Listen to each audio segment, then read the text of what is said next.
Brought to you by BizAnalyst by Khatabook। ना computer ना file, अब tally data on mobile BizAnalyst के साथ। जहां विभत्स राजनीतिक हिंसा का दौर एक बार फिर से चल पड़ा है, जहां आरा उम्र 38 साल, शैली बीवी उम्र 32 साल, नूर नहर बीवी उम्र 52 साल, मीना बीवी उम्र 40 साल, रूपाली बीवी उम्र 39 साल, काजी रहमान उम्र 22 साल, लिली खातून उम्र 18 साल, तुली खातून उम्र 7 साल, एक छोटी सी बच्ची, 2 नौजवान और 5 महिलाएं। ये सिर्फ नाम नहीं बल्कि 8 सशरीर जिंदा इंसान थे इसलिए क्योंकि सूबा पश्चिम बंगाल जिला बीरभूम के रामपुर हाट में इन्हें जिंदा जलाकर मार डाला गया। दिल्ली से करीब 1432 किलोमीटर दूर एक कच्चे मकान की राख अब भी जस की तस पड़ी गवाही दे रही है भयावहता और विभत्सता की। सब कुछ राख, बगल के घरों से कालिक झांक रही है, आसपास की जमीन पर पुलिस तैनात है, लेकिन ये सब 8 जिंदगियों के खाक हो जाने के बाद हुआ। सोशल मीडिया पर इस घटना को लेकर आक्रोश दिखा। लोग पश्चिम बंगाल की कानून व्यवस्था पर, ममता बनर्जी की सरकार पर सवाल उठाने लगे। कल्पना करिए अगर गैस से हाथ जल जाए तो कितनी तकलीफ होती है, पर यहां लोगों को जिंदा फूंक दिया गया। विवाद की शुरुआत सोमवार सुबह हुई। बहादुर शेख नाम के टीएमसी नेता, जो कि रामपुर हाट ब्लॉक के बारिशल ग्राम पंचायत के उप प्रधान थे, उनकी बागुटी गांव की पुलिया पर बम मारकर हत्या कर दी गई। आरोप है कि उसी का बदला लेने के लिए गांव में मारे गए टीएमसी नेता के समर्थकों ने हमला किया। डर के मारे इस कच्चे मकान में 7 लोगों ने खुद को बंद कर लिया। बाहर से समर्थकों ने टीएमसी के ताला लगा दिया। चश्मदीद बताते हैं कि वो लोग चीखते चिल्लाते हुए आए, बोल रहे थे सबको मार दो। उनके पास बम थे, पेट्रोल डीजल जैसे ज्वलनशील पदार्थ। पहले तो आरोपियों ने ताला तोड़ने की कोशिश की। जब ताला नहीं खुला तो घर को आग लगा दी। एक ही घर में 7 लोग भुनकर राख हो गए। पड़ोस के घर में भी एक मौत हुई।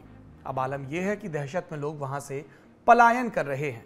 आज तक के रिपोर्टर सूर्यांगिनी राय ने जमीन पर जाकर क्या देखा, इस रिपोर्ट से जानिए। रामपुर हाट के उस गांव में है, बीरभूम में, जहां पर घरों में आग लगी थी। 7 और 8 लोगों की जान गई। कैसे, इस पे अभी भी एक पॉलिटिकल वॉरफेयर चल रहा है और इन्वेस्टिगेशन जारी है कि उस रात यानी कि सोमवार रात को क्या हुआ था।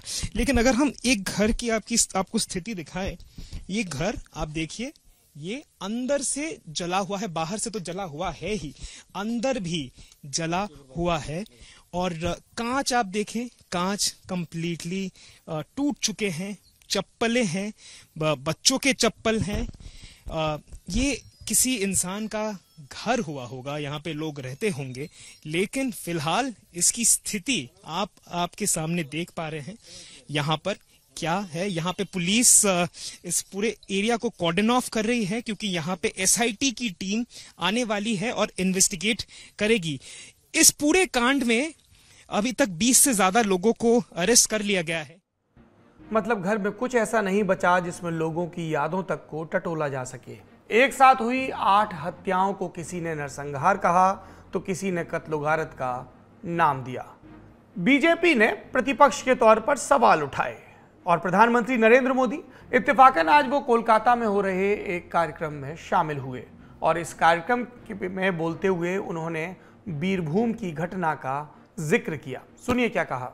सबसे पहले मैं पश्चिम बंगाल के बीरभूम में हुई हिंसक वारदात पर दुख व्यक्त करता हूं, अपनी संवेदना व्यक्त करता हूं। मैं आशा करता हूं कि राज्य सरकार बंगाल की महान धरती पर ऐसा जघन्य पाप करने वालों को जरूर सजा दिलवाएगी। मैं बंगाल के लोगों से भी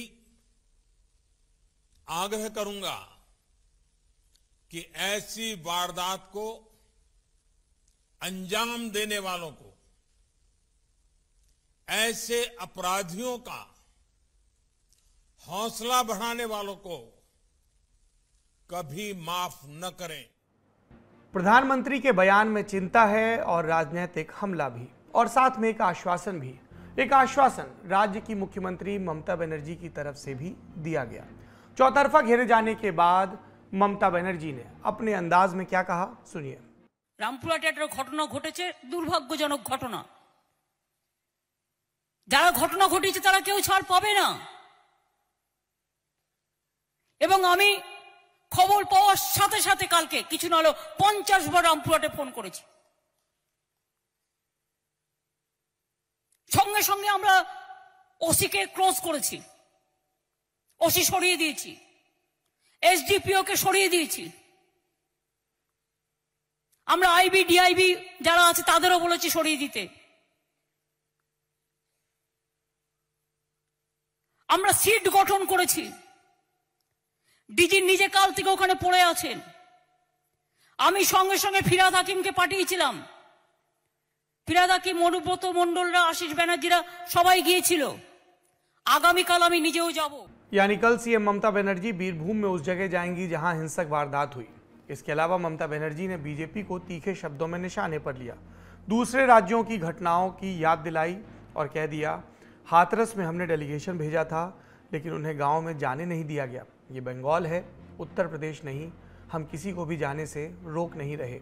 मामले की जांच के लिए एसआईटी का गठन किया गया। अब तक 22 आरोपियों की गिरफ्तारी हो चुकी है, लेकिन बीजेपी ने इसे बड़ा मुद्दा बनाया और ममता सरकार को कोलकाता से लेकर दिल्ली तक घेरा। संसद के भीतर बीजेपी सांसदों ने प्रदर्शन किया।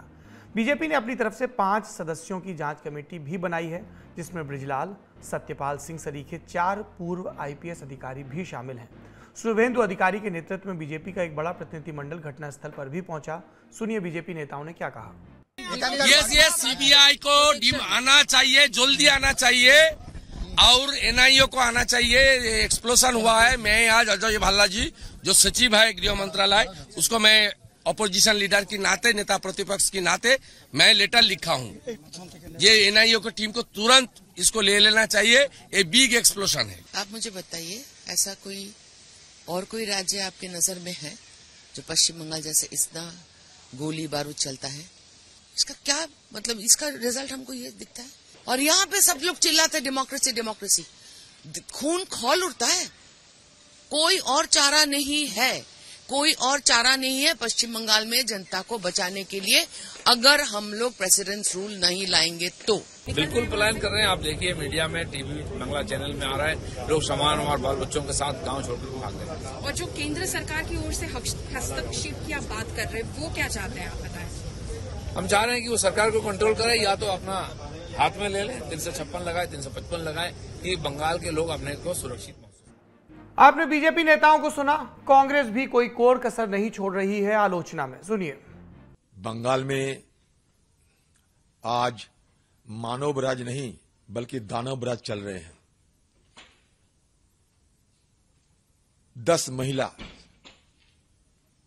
और उसमें 2 बच्चे आग की हवाले करके जिंदा जलाया गया।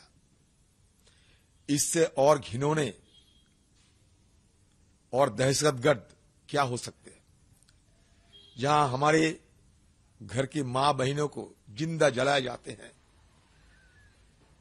सत्तारूढ़ पार्टी की इस तरीके की हिंसा दहशत सारे बंगाल की छवि को धूमिल कर देते हैं।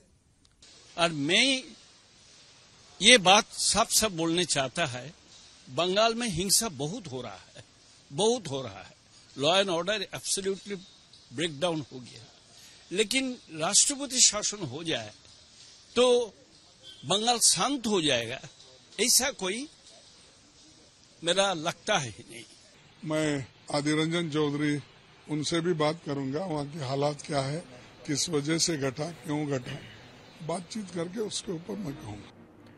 विपक्षी नेताओं के आरोप एक तरफ, टीएमसी सरकार का जवाब दूसरी तरफ। लेकिन मौत वहां महिलाओं और बच्चों की ज्यादा हुई है तो राष्ट्रीय महिला आयोग और राष्ट्रीय बाल अधिकार संरक्षण आयोग दोनों की तरफ से राज्य सरकार से रिपोर्ट मांगी गई है।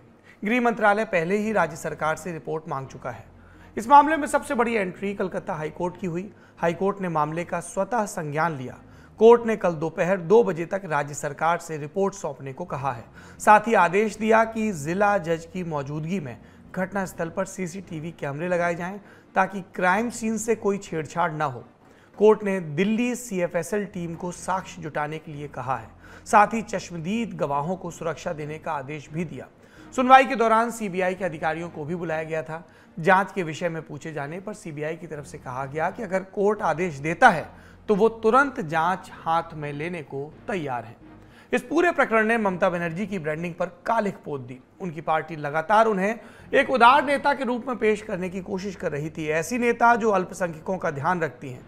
लेकिन ममता के राज में राजनीतिक विरोधियों का जो हाल है उसे देखकर उन्हें कब तक एक उदार नेता कहा जा सकता है, सोचने वाली बात है। और बात अल्पसंख्यक और बहुसंख्यक की नहीं है, देश के नागरिकों की है।